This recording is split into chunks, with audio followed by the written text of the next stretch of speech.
हीरा, जो कि एक गरीब मूर्तिकार है, लीला काकी के पास आता है। अरे लीला काकी, क्यों इस गरीब के पेट पर लात मार रही हो?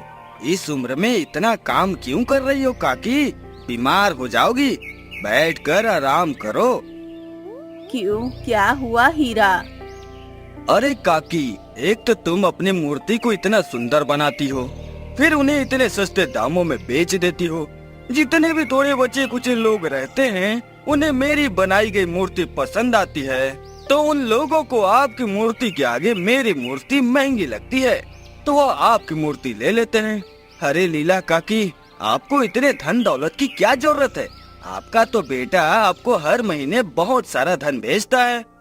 देख हीरा, मैं मूर्ति धन के लिए नहीं बनाती, बल्कि मुझे मूर्ति बनाना अच्छा लगता है और मैं मूर्ति को बड़े प्रेम भाव से बनाती हूँ। तू मूर्तिकार तो मुझसे भी अच्छा है, पर ज्यादा धन के लालच में तू अपनी मूर्ति को जल्दी जल्दी बनाता है। यही कारण है कि तेरी मूर्तियाँ अच्छी नहीं बनती। लीला काकी की बातें सुनकर हीरा अपने घर लौट आता है। घर पहुंचते ही हीरा की पत्नी, जिसका नाम निर्मला है, वो पूछती है, क्या हुआ जी, आप इतने गुस्से में क्यों हो? बुढ़िया का दिमाग खराब हो गया है। मैंने अपनी बात उसको बताई तो कहती है कि मैं ज्यादा धन की लालच में मूर्ति जल्दी जल्दी बनाता हूँ, इसलिए मेरी मूर्ति सुंदर और अच्छी नहीं बनती है, और इसी कारण से मेरी मूर्तियाँ नहीं बिकती है। अरे कोई बात नहीं जी, वो आपके दोस्त की माँ, उनकी बातों को इतना नहीं सोचो, वो आपसे बड़ी हैं। दोस्त, उसका तो नाम मत लो मेरे सामने। खुद तो पढ़कर दूसरी जगह चला गया काम करने, और मुझे यहाँ अकेला छोड़ गया। दोस्त नहीं, दुश्मन बोलो उसको मेरा।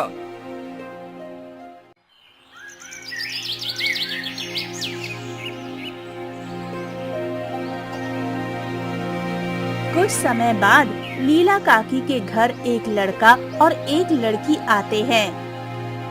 बेटा, तुम दोनों कौन हो? माँ जी, मेरा नाम गोपाल है। और माँ जी, मेरा नाम परी है। हम दोनों को आपके बेटे ने भेजा है, आपकी देखरेख और आपकी सहायता के लिए।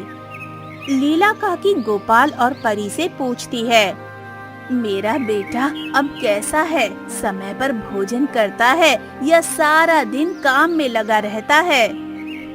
चिंता मत कीजिए माँ जी, आपका बेटा ठीक है और वो बहुत ही बड़ी मेहनत से काम कर रहे हैं।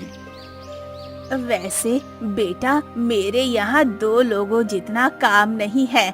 हाँ, तुम में से कोई एक मेरे पास रह सकता है। एक काम करो परी, तुम मेरे यहाँ रुक जाओ काम में मेरी सहायता के लिए।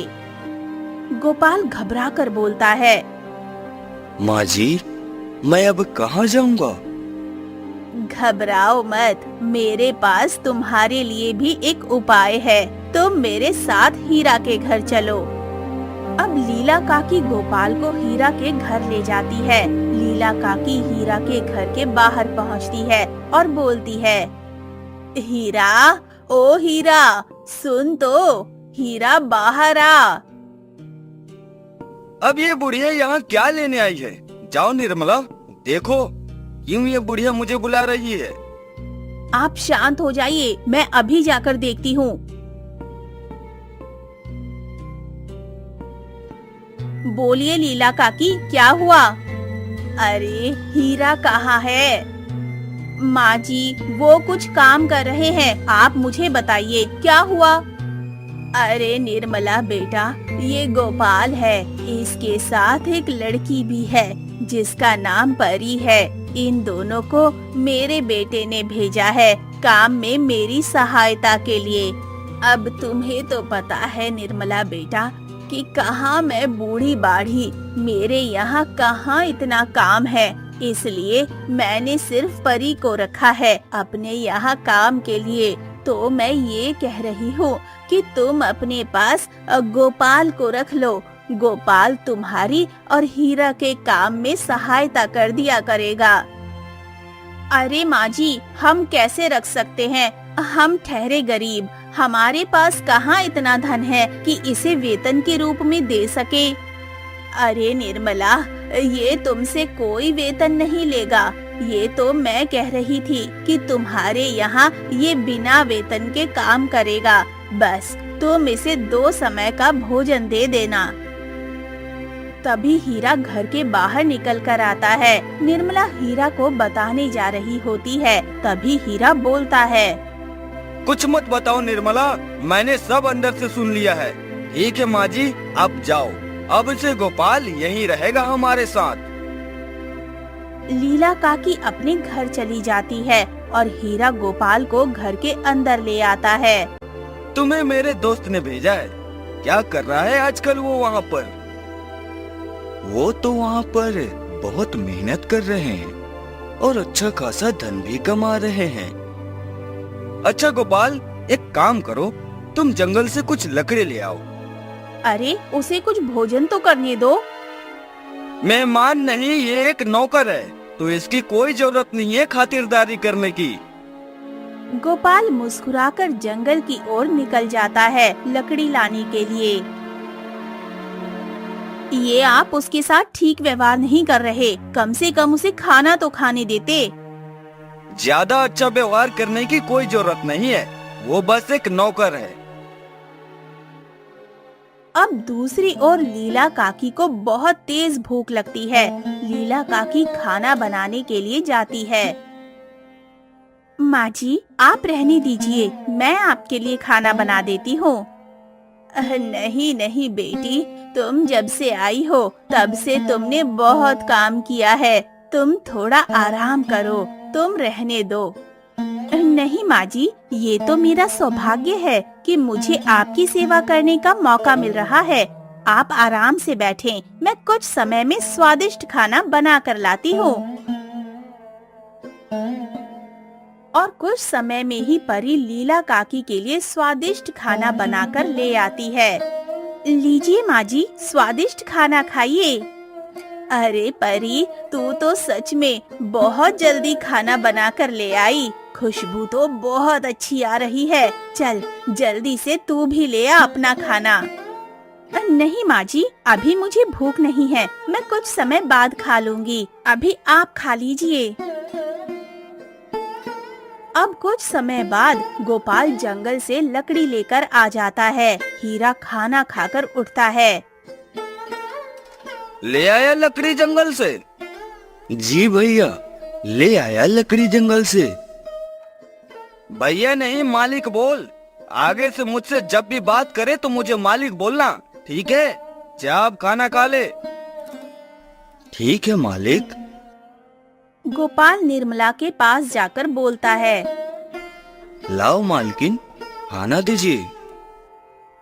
अरे पगले, मुझे मालकिन क्यों बोल रहा है? जब वो मेरे मालिक हुए तो आप मेरी मालकिन हुई। नहीं नहीं गोपाल, तू मेरे बेटे जैसा है, तू मुझे माँ कह सकता है। वैसे भी तुझे देखकर ऐसा लगता है कि कहीं देखा है तुझे। ठीक है मालकिन, मैं आज से आपको माँ कहूँगा, पर मालिक कुछ कहेंगे तो नहीं? अरे कुछ नहीं कहेंगे। मेरे पति बाहर से गुस्सैल लगते हैं पर दिल से अच्छे हैं। हाँ, जब उनका दिमाग खराब होता है तो वो कुछ ज्यादा बोल देते हैं। माँ, अब खाना मिलेगा? बहुत भूख लग रही है। हाँ मेरे बेटे, अभी देती हूँ।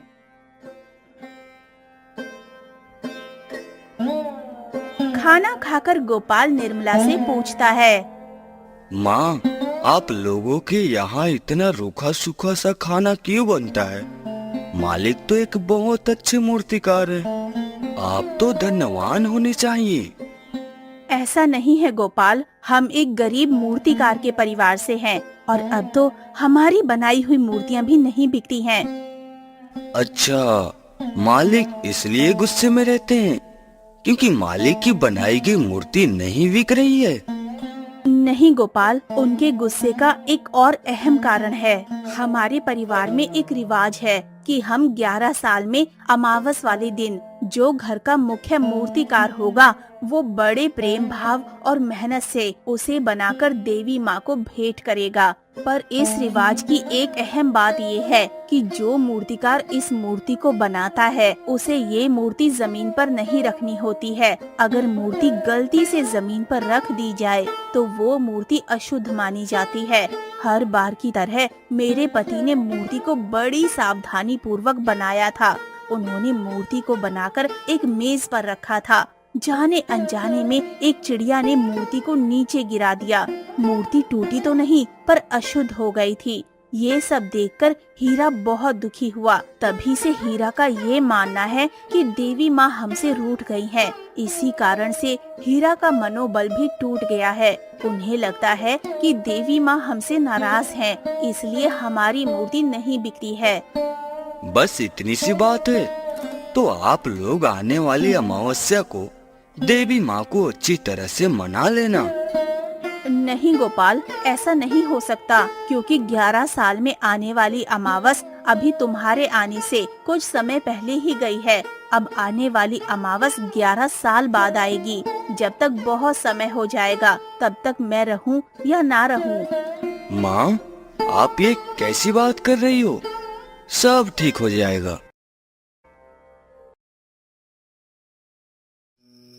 अब सभी लोग घर में शांति से सो रहे होते हैं। बाहर जहाँ पर हीरा की बनाई हुई मूर्ति रखी होती है, वहाँ पर एक जादुई उड़ती हुई शक्ति आ जाती है और मूर्तियों के ऊपर मंडराती है और गायब हो जाती है। सुबह होते ही हीरा गोपाल को नींद से उठाता है और बोलता है, अब उठ जा कामचोर, क्या सारा दिन सोता रहेगा? जी मालिक, क्या काम है मेरे लिए सुबह सुबह? तभी बाहर से एक बाबा की आवाज आती है। भगवान सबका भला करे, लेकिन सबसे पहले तेरा करे। बाबा, मेरे पास आपको देने के लिए कुछ नहीं है। बच्चे, मैं तेरा चेहरा देखकर बता सकता हूँ, तू बहुत परेशान है। हाँ बाबा, मेरे घर में धन का नामो निशान नहीं है। जो धन था मेरे पास, अब तो वो भी खत्म हो गया है और ना ही मेरी मूर्तियाँ बिक रही हैं। इसका एक उपाय है बच्चे। हमें हाल ही में कुछ समय पहले ज्ञात हुआ है कि लगभग 101 वर्ष में सिर्फ एक बार 2 नक्षत्र आपस में मिलते हैं तो पृथ्वी पर दिव्य वर्षा होती है। अगर इस वर्षा का पानी किसी ऐसे कुएं में गिरे जो लगभग 200 सालों से अधिक पुराना हो, तो उस कुएं में जो भी व्यक्ति अपना कुछ सामान डाले तो उसमें भी जीवन की आस जग जाती है। कुछ मांगो तो उस व्यक्ति की इच्छा भी जरूर पूरी होती है। तभी उसी समय गांव का एक व्यक्ति, जिसका नाम मोहन लाल होता है, हीरा के घर पर आता है और कहता है, अरे हीरा, सुबह सुबह यहाँ इन बाबा के साथ क्या कर रहे हो? तभी हीरा बाबा की सारी बातें मोहन लाल को बता देता है। अरे हीरा भैया, ये सब ढोंगी बाबा होते हैं, इनकी बातों में मत आया करो। ये सब झूठे होते हैं।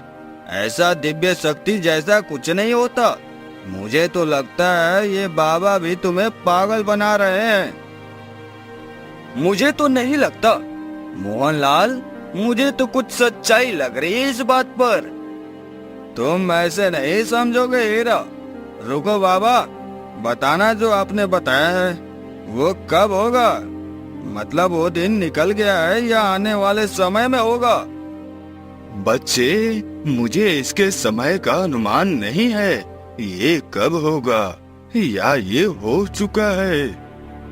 देखा हीरा, ये बाबा जिन्हें समय ही नहीं पता कि ये कब होगा, या इन्हें ये भी नहीं पता कि ये हो चुका है। हीरा, ये सब ढोंगी होते हैं। मोहनलाल गुस्से में बाबा से बोलता है, ढोंगी बाबा, बता क्यों तू हीरा भैया को पागल बना रहा था? मुझे लगा कि ये सब बताने से बच्चे के मन में जोश जगेगा और प्रसन्न होकर मुझे कुछ भिक्षा देगा। तुम जैसे बाबा के कारण हमारे जैसे लोगों को बाबा लोगों से विश्वास उठ गया है। पर मेरी ये वाली बात सच है, तुम मानो या ना मानो।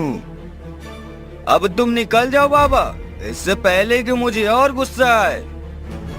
बाबा वहाँ से निकल जाता है। पता नहीं कहाँ कहाँ से आ जाते हैं ढोंगी बाबा बनकर। हाँ मोहनलाल भैया, आप बताओ कैसे आना हुआ आज मेरे घर की तरफ। मुझे आपसे 2 मूर्ति लेनी थी। हीरा मन ही मन बहुत खुश होता है। अभी लाया मोहनलाल भैया। हीरा जल्दी से 2 मूर्ति लाकर मोहनलाल को दे देता है और मोहनलाल हीरा को धन देकर चला जाता है। हीरा जल्दी से निर्मला के पास जाता है। निर्मला, आज मैं बहुत खुश हूँ। इतने दिनों से हमारी एक मूर्ति भी नहीं बिकी थी, आज बिकी तो एक साथ 2 दो। तभी हीरा के घर के बाहर कुछ और लोगों की आवाजें आती हैं। हीरा बाहर जाकर देखता है कुछ और लोग मूर्ति लेने आए थे। ऐसे ही पूरे दिन में एक के बाद एक हीरा की सारी मूर्तियाँ बिक जाती हैं। निर्मला, आज का दिन मेरे लिए किसी चमत्कार से कम नहीं है। एक ही दिन में मेरी सारी मूर्तियाँ बिक गई। ये मेरे लिए किसी सपनों से कम नहीं है। देखा, मैं कहती थी ना, भगवान के घर देर है पर अंधेर नहीं। आपको आपकी मेहनत पर विश्वास होना चाहिए और मैंने ये भी कहा था कि आपकी मेहनत एक दिन जरूर रंग लाएगी। हाँ निर्मला, तुम सही थी। अब मुझे और मूर्ति बनाने के लिए पूरी रात भर जागना होगा, क्योंकि कुछ लोगों को आज मूर्ति नहीं मिल पाई तो मैंने उन्हें कल के लिए कहा है मूर्ति देने के लिए। मैं बाहर जाकर देख लेता हूँ कि सारा सामान है कि नहीं मूर्तियाँ बनाने के लिए। हीरा जैसे ही घर के बाहर आता है, हीरा देखता है कि दूर से एक साधु शांत बाबा मेरे घर और लीला काकी के घर को देख रहे हैं। हीरा साधु शांत बाबा के पास जाता है और पूछता है, क्या हुआ बाबा, क्या देख रहे हो? बेटा, मैं यहाँ से गुजर रहा था कि मुझे यहाँ इन दोनों घरों से कोई दिव्य शक्ति या कोई जादुई शक्ति का आभास हुआ। इतना कहकर साधु बाबा चले जाते हैं। पता नहीं साधु संत बाबा कहना क्या चाहते थे। लगता है ये भी कोई ढोंगी बाबा होगा। चलो छोड़ो, मुझे अभी बहुत काम करना है।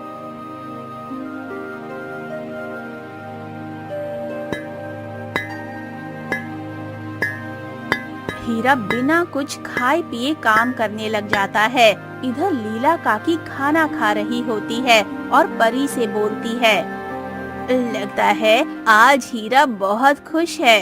होगा भी क्यों नहीं, आज उसकी सारी मूर्तियाँ जो बिक गई हैं। परी, पता है 2 दिन बाद मेरा बेटा यानी तुम्हारा भाई आ रहा है। माँ जी, आप आराम से खाना खाकर सो जाइए, मैं भी बचा हुआ काम खत्म करके सो जाऊंगी।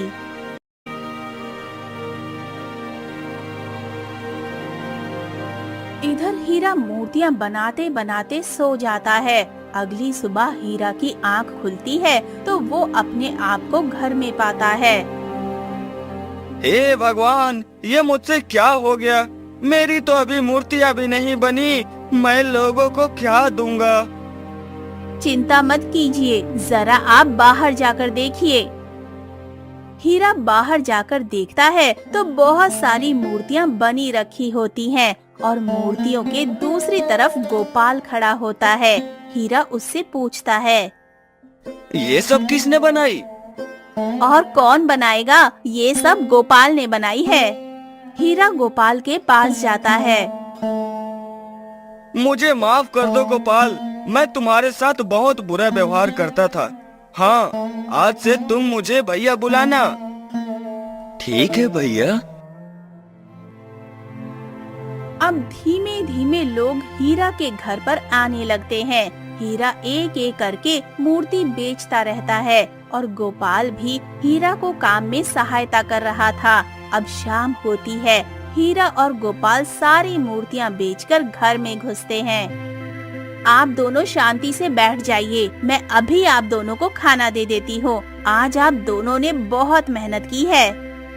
नहीं नहीं निर्मला, आज मुझसे ज्यादा काम तो गोपाल ने किया है। लगता है अब आपका पहले जैसा जोश वापस आ गया है। हाँ निर्मला, आज मैंने गोपाल से ये सीखा है कि खुद पर विश्वास हो तो क्या कुछ नहीं कर सकते। अब सभी लोग खाना खाकर सो जाते हैं। अगली सुबह होती है, हीरा उठता है और गोपाल को अपनी जगह नहीं पाता तो निर्मला से पूछता है। अरे निर्मला, गोपाल कहाँ गया? हाँ, जब मैं भी सोकर उठी तो गोपाल नहीं था। कहाँ गया ये लड़का सुबह सुबह? चिंता मत कीजिए आप, जरूर बाहर कुछ सामान लेने गया होगा। हाँ तुम ठीक कह रही हो, वैसे भी मुझे भी मूर्ति बनाने का कुछ जरूरी सामान लेने बाहर जाना है। हीरा घर से सामान लेने के लिए निकल जाता है। कुछ दूरी चलने पर उसे लीला काकी का बेटा सुनील मिलता है। और मेरे सुनील दोस्त, बड़े दिनों बाद दर्शन दिए, कैसे हो? सब ठीक है ना? अरे हीरा, मैं तो ठीक हूँ, तू बता कैसा है? और माँ और निर्मला भाभी कैसी है? सब ठीक है सुनील। जो तूने हमारी सहायता के लिए परी और गोपाल को भेजा है ना, उनकी वजह से सब खुश है। और गोपाल तो बहुत मेहनती है और मेरी काम में बहुत सहायता करता है। कौन गोपाल और परी? अरे जिन्हें तूने भेजा था। हीरा, मैंने किसी गोपाल और परी को नहीं भेजा था तुम्हारे यहाँ काम की सहायता करने के लिए। तू लगता है भूल गया है। चल अभी मेरे घर, अभी पता चल जाएगा। हीरा सुनील को अपने घर ले जाता है। सुनील को देखकर लीला काकी बोलती है, अरे बेटा, तू आ गया, कैसा है? मैं अच्छा हूँ माँ, तुम बताओ कैसी हो? तूने जो परी को भेजा है ना, वो मेरी बहुत सेवा करती है। माँ, मैंने किसी परी को नहीं भेजा था। लीला काकी, परी कहाँ है? उसे जल्दी बुलाओ। परी को तो मैंने सुबह से नहीं देखा। ऐसा कैसे हो सकता है? गोपाल भी सुबह से गायब है और आप बता रहे हैं कि आपने परी को भी सुबह से नहीं देखा। हीरा चिंता में सोचता है और कहता है, आप दोनों मेरे घर चलो, शायद गोपाल अब घर वापस लौट आया होगा।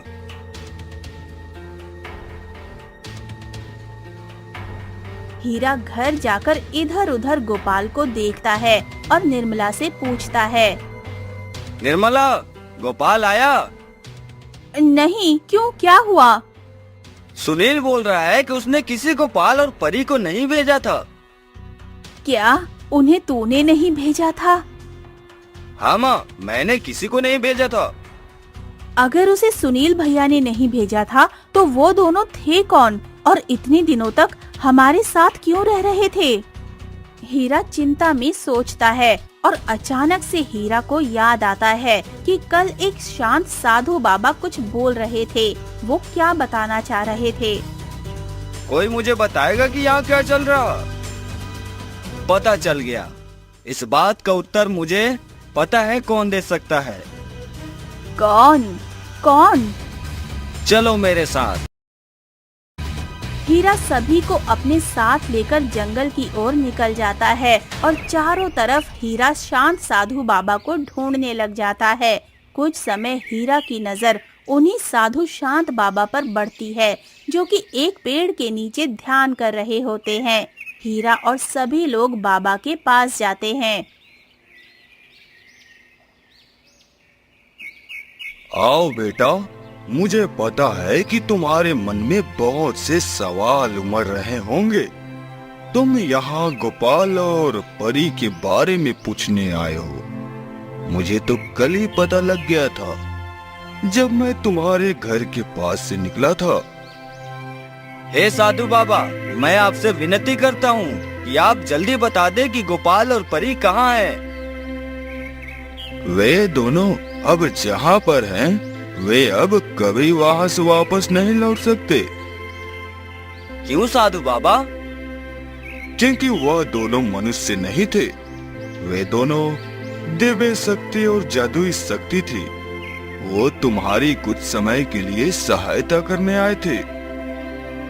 साधु बाबा, वो दोनों दिव्य शक्ति और जादुई शक्ति थी, तो हमारे घर क्यों आए थे? सहायता करने? क्योंकि उनकी रचना तुम लोगों ने ही की थी। हमने? वो कैसे साधु बाबा? कुछ समय पहले तुम्हें अपने परिवार की देवी माँ को एक मूर्ति भेंट करनी थी, पर किसी कारण वह मूर्ति अशुद्ध हो गई थी। लेकिन वह मूर्ति बड़े लगन और प्रेम भाव से बनाई थी। लेकिन मूर्ति अशुद्ध हो जाने के कारण तुमने वह मूर्ति लीला काकी को दे दी थी, नदी में सराने के लिए। और जब लीला काकी तुम्हारी मूर्ति सराने जा रही थी, तो वह एक अपनी भी पुरानी मूर्ति नदी में सराने के लिए ले लेती है। और जब लीला काकी मूर्तियां नदी में सराने के लिए निकली, तो वह एक चमत्कारी दिन था। यह वही दिन था जो लगभग 101 वर्ष बाद आता था, जब दो नक्षत्र आपस में मिलते हैं। और जब लीला काकी बीच जंगल में पहुंची, तो बहुत तेज हवा और वर्षा हो रही थी। हवा इतनी तेज थी कि लीला काकी को कुछ ठीक से नहीं दिख रहा था, तो उन्होंने वह मूर्ति कुएं पर रख दी और अपनी आंखें बंद करके नीचे बैठ गई थी।